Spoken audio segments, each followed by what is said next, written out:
पूरा लोकल 1925 సంవత్సరంలో మొదలుపెట్టిన ఆర్ఎస్ఎస్ 100 సంవత్సరాలు పూర్తయ్యే లోపల ఈ దేశంలో రిజర్వేషన్లను రద్దు చేస్తామనే విధానాన్ని ఆర్ఎస్ఎస్ తీసుకున్నది. 2025కు 100 సంవత్సరాలు ఆర్ఎస్ఎస్ ఆవిర్భవించి పూర్తి కాబోతుంది. కాబట్టి రిజర్వేషన్లను రద్దు చేయాలన్న పట్టుదలతోని ఆర్ఎస్ఎస్ ఉన్నది.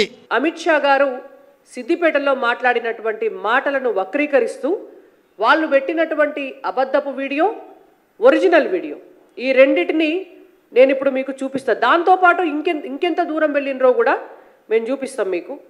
सरकार बनेगी तो एक गैर संवैधानिक एससी और ओबीसी का है वो रिजर्वेशन को हम समाप्त कर देंगे. रिजर्वेशन को हम समाप्त कर देंगे. भारतीय जनता पार्टी की सरकार बनेगी तो एक गैर संवैधानिक मुस्लिम रिजर्वेशन को हम समाप्त कर देंगे.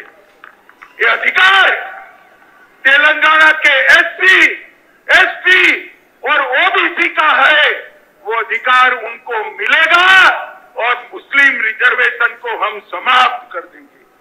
ఇది మీకు ఇప్పుడు ఫస్ట్ ఫేక్ ఆడియో వినిపించిన నేను వీడియోలో, నెక్స్ట్ ఒరిజినల్, రెండు కంపేర్ చేసి వినిపించినాం.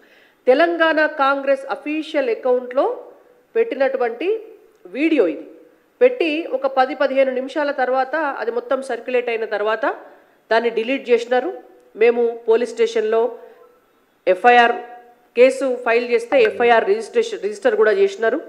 ఇవాళ ఇట్లాంటి నీచమైనటువంటి స్థితికి దిగజారిండు అంటే ఒక ముఖ్యమంత్రి వాళ్ళ అఫీషియల్ అకౌంట్లో పెట్టిన దానికి రేవంత్ రెడ్డి గారు ఏం సమాధానం చెప్తారు? మేము అడుగుతున్నాం ఇవాళ.